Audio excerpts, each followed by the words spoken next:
찬송가 304장입니다.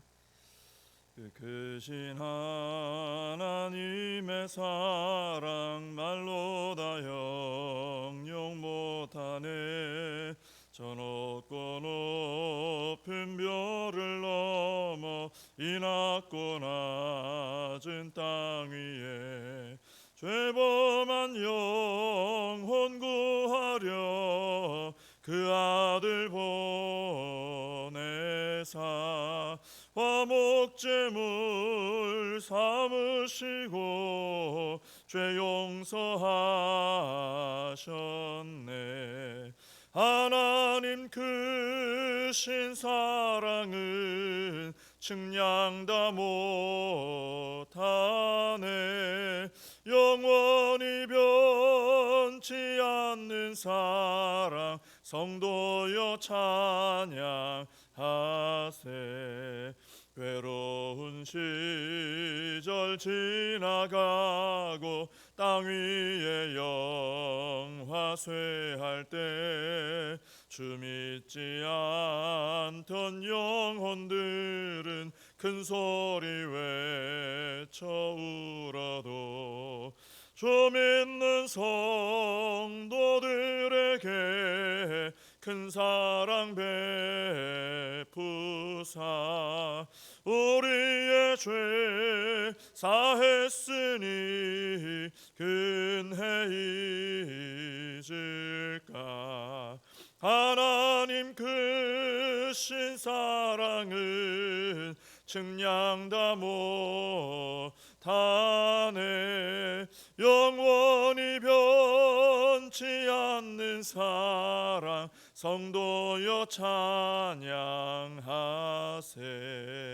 하늘을 두루마리 삼고 바다를 먹물 삼아도 한없는 하나님의 사랑 다 기록할 수 없겠네. 하나님의 크신 사랑 그 어찌 닿았을까. 저 하늘 높이 쌓아도 채우지 못하리. 하나님 크신 사랑은 측량 다 못하네. 영원히 변치 않는 사랑 성도여 찬양하세. 사도신경으로 신앙 고백하시겠습니다. 전능하사 천지를 만드신 하나님 아버지를 내가 믿사오며 그 외아들 우리 주 예수 그리스도를 믿사오니 이는 성령으로 잉태하사 동정녀 마리아에게 나시고 본디오 빌라도에게 고난을 받으사 십자가에 못 박혀 죽으시고 장사한 지 사흘 만에 죽은 자 가운데서 다시 살아나시며 하늘에 오르사 전능하신 하나님 우편에 앉아 계시다가 저리로서 산 자와 죽은 자를 심판하러 오시리라. 성령을 믿사오며 거룩한 공회와 성도가 서로 교통하는 것과 죄를 사하여 주시는 것과 몸이 다시 사는 것과 영원히 사는 것을 믿사옵나이다. 아멘. 오늘은 학개서입니다. 지난번에 봤던 스바냐서 바로 다음에 있습니다. 스바냐 바로 다음에 학개서 1장 1절에서 11절까지 보시겠습니다. 학개서 1장 1절에서 11절까지 제가 말씀을 봉독해 드리겠습니다.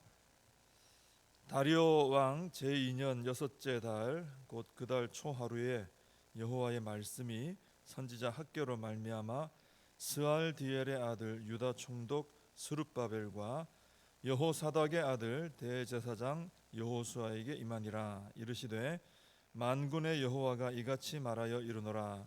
이 백성이 말하기를 여호와의 전을 건축할 시기가 이르지 아니하였다 하느니라. 여호와의 말씀이 선지자 학개에게 임하여 이르시되 이 성전이 황폐하였거늘 너희가 이때에 판벽한 집에 거주하는 것이 옳으냐. 그러므로 이제 만군의 여호와가 이같이 말하노니 너희는 너희의 행위를 살필지니라. 너희가 많이 뿌릴지라도 수확이 적으며 먹을지라도 배부르지 못하며 마실지라도 흡족하지 못하며 입어도 따뜻하지 못하며 일꾼이 삭슬 받아도 그것을 구멍 뚫어진 전대에 넣음이 되느니라. 만군의 여호와가 말하노니 너희는 자기의 행위를 살필지니라. 너희는 산에 올라가서 나무를 가져다가 성전을 건축하라. 그리하면 내가 그것으로 말미암아 기뻐하고 또 영광을 얻으리라. 여호와가 말하였느니라. 너희가 많은 것을 바랐으나 도리어 적었고 너희가 그것을 집으로 가져갔으나 내가 불어버렸느니라. 나 만군의 여호와가 말하노라. 이것이 무슨 까닭이냐? 내 집은 황폐하였으되 너희는 각각 자기의 집을 짓기 위하여 빨랐음이라. 그러므로 너희로 말미암아 하늘은 이슬을 그쳤고 땅은 산물을 그쳤으며 내가 이 땅과 산과 곡물과 새 포도주와 기름과 땅의 모든 소산과 사람과 가축과 손으로 수고하는 모든 일에 한제를 들게 하였느니라. 아멘. 우리가 금요일까지 봤던 그 스바냐서는 이스라엘이 시기적으로 포로에 끌려가기 전 이야기입니다. 그리고 오늘 보는 학개서는 포로 생활 마치고 돌아온 후의 얘기입니다.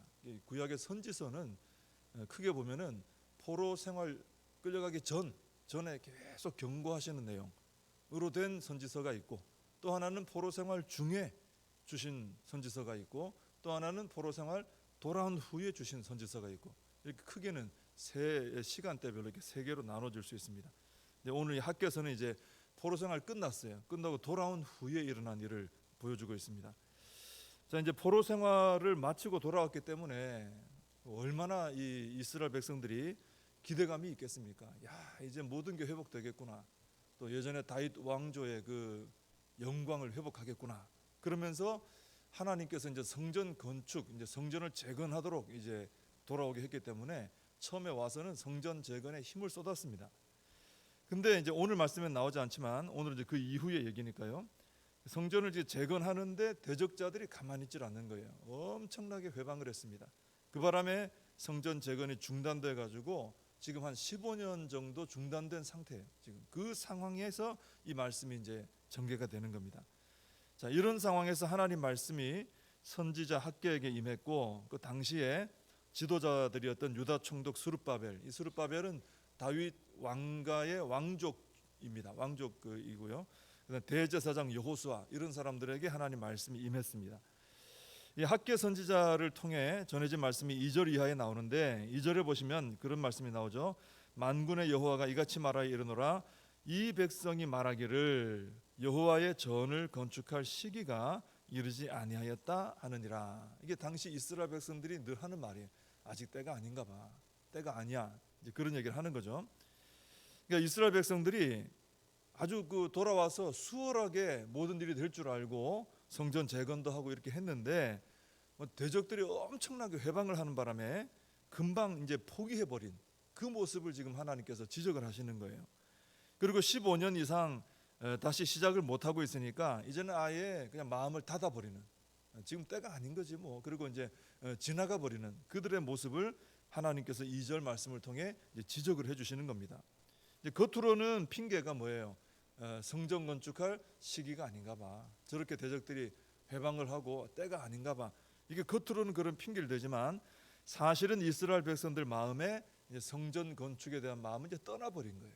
이제 하기 싫다, 이제 포기하자, 뭐 이런 마음이 있는 것이죠. 자, 그런데 4절을 보면은 이런 말씀이 나옵니다. 이 성전이 황폐하였거늘. 자, 15년 동안 뭐 좀 성벽도 좀 세우고 하다가 15년 내버려 두면 뭐 황무지가 되지 않겠습니까? 황폐하였거늘 너희가 이때에 판벽한 집에 거주하는 것이 옳으냐. 성전 건축을 하다 보면 이 말씀 안 전해본 교회가 없을 거예요. 다 이 말씀하죠. 학교에서 이 판벽하다라는 것은 지붕을 덮고 반듯하게 이제 벽도 세우고 지붕도 덮고 제법 반듯하게 이제 지어진 집을 말하는 것입니다. 그러니까 성전은 짓다 말아서 15년 동안 방치되어서 황폐하고 있는데, 그동안 이스라엘 백성들은 자기가 안락하게 살아갈 집을 짓는데 온 마음을 쏟았다는 거죠. 9절 하반절에는 더 좀 우리가 좀 보고 이해가 될 만한 말씀이 나오는데, 하나님 마음이 이해가 되는데, 9절 하반절에 보면은 내 집은 황폐하였으되 너희는 각각 자기의 집을 짓기 위하여 빨랐음이라. 하나님의 성전을 건축하는 일은 그렇게 빨리 포기해버리더니 자기 집을 짓는 데는 엄청 빠르더라 이거예요. 포기하고 15년 동안 내버려 두더니 자기를 위한 일에는 굉장히 열심을 내는 이런 모습을 지적하신 것이죠. 그래서 대적들이 회방을 해서 성전 짓기가 어려워졌을 때 이스라엘 백성들은 자기 합리화를 해버린 거예요. 아직 때가 아닌가 보다. 뭐 저러고 있는데 우리가 이걸 지금 해야 될 때는 아닌가 보다. 자기 합리화를 해버린 거죠. 그래 지금은 못 지을 때지, 안 될 때지, 뭐 어쩔 수 없잖아. 그러고 보니까 이제 관심이 하나님의 성전 짓는 일에서 떠나버리더라는 거예요. 그리고는 자기 집 짓는 일에, 자기 생활 돌아보는 일에 마음이 다 쏟아지더라는 거죠. 그래서 방치된 성전은 이제 더 이상 그들의 마음에도 없는 거예요. 이제 완전 잊어져 버린 거죠. 하나님께서는 이게 왜 이런 지적을 하시냐면은 성전 재건하기 위해서 이스라엘 백성들을 회복시켜 주신 거예요. 사실 돌아오게 해주신 거예요.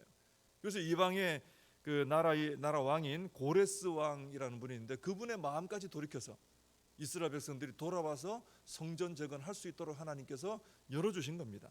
근데 이스라엘 백성들은 그 목적, 하나님의 목적을 잃어버린 거죠. 대적들이 회방을 하고 힘들어지고 하니까 하나님께서 감당하라 하셨던 그 목적을 잊어버리고, 이제는 다 잊어버리고 자기가 안락하게 살아가는 자기 생활에 그냥 이렇게 집중해버리는 이런 모습을 보여주고 있는 겁니다. 그 결과가 어떻게 됐느냐? 6절, 9절, 11절 계속 나왔죠. 거기 말씀 보면은 그들이 하는 모든 일에 하나님의 복이 임하지 않게 되는 거예요. 아주 메마르고 엉망이 되어버립니다. 그 중에 6절만 한번 제가 읽어드리면 너희가 많이 뿌릴지라도 수확이 적으며 먹을지라도 배부르지 못하며 마실지라도 흡족하지 못하며 입어도 따뜻하지 못하며 일꾼이 삭슬 받아도 그것을 구멍 뚫어진 전대에 넣음이 되느니라. 되는 게 없잖아요, 그죠? 뭐 했는데 남는 게 없어요. 우리가 성도로서 하나님의 말씀대로 순종하고 제대로 사명 감당하고 이렇게 하려고 하면은요, 반드시 그 가로막고 힘들게 하는 일은 발생합니다. 뭐 교회 내적으로도 뭐 생길 수 있고, 뭐 세상이 교회를 핍박할 수도 있고, 여러 가지로 가로막히는 일은 생기게 돼 있어요.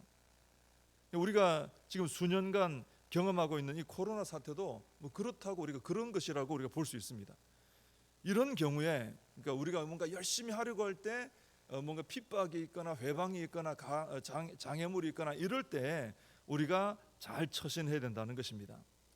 이스라엘 백성들처럼 자기 합리화를 하고 신앙생활에서 뒤로 물러나서 주저앉아 버리면 안 된다라는 것이죠. 뭐 코로나니까 예를 들면 그죠? 뭐 코로나니까 어쩔 수 없지. 뭐 어떡하겠어? 이렇게 하고 물러나 버리면은 다시 원래 자리로 돌아오지 못하고 그냥 물러나서 주저앉아 버리게 된다는 것이죠. 그래서 우리가 실제로 교회적으로도 보면은 뭐 전국 교회가 다 그럴 수 있겠습니다만은 우리 교회도 지금 예배를 자꾸 회복하고는 있지만 뭐 금요 철야 예배 이제는 뭐 어디 사라져 버렸는지 지금 하지도 못하고 있어요. 시작도 못하고 있어요. 그러니까 한번 그렇더라고요. 한번 안 하면 다시 안 하다가 다시 이제 시작하는 것이 원래 없던 거 새로 하는 것보다 더 힘든 것 같아요. 없던 거 새로 만드는 건 그냥 하면 되는데 하다가 안 하다가 다시 하려니까 이거는 참 어려운 것 같아요. 그래서 아직도 보면은 코로나로 인해서 기본적인 우리 주일 예배도 아직 그 회복이 안 된 분들이 제법 있습니다. 뭐 새벽 예배도 그렇고 수요 예배도 그렇고 오후 예배도 그렇고 예배가 다 회복되고는 있지만 아직 그 자리를 지켰던 분들이 돌아오지 못하는 분이 있는 거죠. 봉사 생활도 그렇고 헌금 생활도 그렇고 다 그렇습니다. 이렇게 코로나 때문에 어쩔 수 없지 하고 있으면은 이스라엘처럼 이렇게 성전은 방치하게 되고 하나님 앞에 드렸던 그 시간이 이제는 나를 위한 시간으로 그냥 쓰여버리는 이런 일이 발생을 하는 것입니다. 그렇게 되면 아까 우리가 6절 말씀 읽어드렸지만 하나님께로부터 부어졌던 그 놀라운 하나님의 축복과 은혜들이 우리에게 임하지를 않게 되는 것이죠. 그래서 우리는 뭐 코로나뿐 아니라요, 뭐 우리 인생 살아가면서 신앙생활하면서 전체적으로 볼 때 그렇습니다. 신앙생활하다가 힘든 상황이 생겨도 이스라엘 백성들처럼 이렇게 합리화하면서 물러나고 주저앉는 이것은 우리가 주의를 해야 되겠다라는 것이죠. 뭐 어쩔 수 없지 않느냐, 그죠? 사실 뭐 현실적으로 어렵긴 합니다. 뭐 코로나 때 우리가 처음에 초창기에 생각해 보면 현실적으로 굉장히 어려웠어요. 우리가 정상적으로 모든 걸 하는 것이 어려웠습니다. 그런데 그럴지라도 원래대로 빨리 돌아가려고 애를 쓰고 원래 그 감각들을 잃어버리지 않고 원래 생활들을 잃어버리지 않으려고 애를 쓰는 모습이 있어야 되는 것이죠. 안 그렇게 되면은 참 이 귀한 것일수록 한번 잃어버리면 이 되찾는 게 쉽지 않은 것 같아요. 모든 것보다 무엇보다 우리 신앙생활 지켜가는 게 굉장히 중요한데 제일 중요한데 이게 참 회복이 쉽지 않더라 하는 것입니다. 그래서 우리가 신앙생활 하다가 또 우리 사명 감당하시다 보면은 사명 감당하다가 여러 가지 뭐 방해가 생길 수 있어요. 그때 그것 때문에 주저앉아 버리면 나만 손해가 되는 거죠. 그래서 그럴 때 우리는 오히려 이런 일은 있는 일이다. 내가 신앙생활 열심히 하려고 할 때 이런 일은 뭐 있는 일이다. 이걸 뛰어넘지 못하면 이것 때문에 내가 합리화해버리면 나는 주저앉게 되는 것이구나. 이스라엘을 통해서 다시 한번 우리가 좀 돌아보고 어려운 일이 있을지라도 우리는 이걸 뛰어넘자. 기도로 뛰어넘고 하나님 앞에 매달려서 뛰어넘고 그렇게 해서 그 어려움들을 우리가 극복해서 하나님의 일에 더 열심을 내는 우리가 되어야 할 줄로 믿습니다. 하나님께서는 5절과 7절에 두 번을 그런 말씀하십니다. 자기 행위를 살펴라. 행위를 살펴라. 요한계시록에서도 처음에 처음 사랑을 잃어버렸을 때도 그랬죠. 어디서 잃어버렸는지 살펴서 처음 행위를 가져라. 회복해라. 그죠? 행위를 살펴라 그랬어요. 그러니까 이스라엘 백성들이 처음 포로 생활에서 돌아왔을 때 그때 막 사명감을 가지고 우리 성전 재건하자 으쌰으쌰 했던 그 모습하고 지금 대적들의 공격 때문에 주저앉아서 15년이나 하나님 나라 일은 뒤로 하고 내 개인사에만 몰입하고 있는 그 모습하고 비교 좀 해보라 이거예요. 비교를 좀 해보고 원래 너 그렇게 뜨거웠던 그때로 돌아가라 이런 말씀이죠. 우리도 한번 비교해 볼 필요가 있습니다. 쉽게 예를 들면 코로나 이전 우리의 모습하고 지금하고 좀 비교를 해보고 뭔가 약한 게 있다면 돌아가는 이런 모습이 필요하다는 거죠. 근데 꼭 그것뿐 아니라 전체적으로 내 신앙 전체를 볼 때 내 가장 뜨거웠던 때를 한번 생각해 보면 그죠? 그때하고 지금 나하고 어떤가 돌아볼 때 뭔가 좀 하나님께서 행위를 좀 살펴봐라 하실 만한 그런 연약함이 있다면 다시 우리가 회복해서 가장 뜨거웠던 때 그죠? 가장 열심을 냈던 그때로 회복하고 그 이상으로 우리가 또 하나님을 섬기는 모습이 필요하겠다라는 것입니다. 오늘 이 말씀을 통해서 우리 스스로 한번 돌아보고 모든 것이 회복되는 은혜를 누려야 될 줄로 믿습니다. 기도하겠습니다. 하나님 아버지, 이스라엘 백성들이 포로 생활 마치고 돌아와서 열심을 내다가 대적들이 너무 심하게 회방하니까 그것을 오히려 자기 합리화하는 핑계거리로 삼아서 주저앉아 버린 모습을 보게 됩니다. 그랬더니 다시 일어서기가 참 어려웠던 것을 보게 됩니다. 저희들도 신앙생활할 때 이런저런 어려운 회방거리가 생길 때 이스라엘 백성들처럼 이렇게 자기 합리화를 하고 주저앉아 버릴 때가 있음을 고백합니다. 하나님, 그래서는 안 됨을 이제 다시 한번 깨닫게 되고 어려운 일이 늘 우리가 열심히 하려고 하면 회방은 있을 수밖에 없다. 핍박은 있을 수밖에 없다는 것을 알고 그럴수록 내가 넘어지는 일을 택하지 말고 오히려 맞서 싸워 이기고 또 하나님 앞에 더 열심을 내는 저희들의 모습이 되게 하여 주옵시고 하나님 우리 복정교회 또 모든 성도님들의 신앙생활이 이제는 온전하게 회복되고 가장 뜨거웠던 때보다 더 뜨거운 신앙으로 회복되어질 수 있도록 하나님께서 축복하여 주시옵소서. 예수님의 이름으로 기도하옵나이다. 아멘. 주님과 주신 기도로 예배를 마칩니다. 하늘에 계신 우리 아버지여, 이름이 거룩히 여김을 받으시오며 나라의 임하옵시며 뜻이 하늘에서 이룬 것 같이 땅에서도 이루어지이다. 오늘날 우리에게 일용할 양식을 주옵시고 우리가 우리에게 죄진 자를 사하여 준 것 같이 우리 죄를 사하여 주옵시고 우리를 시험에 들게 하지 마옵시고 다만 악에서 구하옵소서. 대개 나라와 권세와 영광이 아버지께 영원히 있사옵나이다. 아멘. 오늘 말씀 붙들고 함께 기도하시고 오늘 거룩한 주일 예배와 또 봉사와 교제 모든 시간들을 통해 하나님 영광 받으시도록 은혜 체험하도록 기도해 주시기 바랍니다.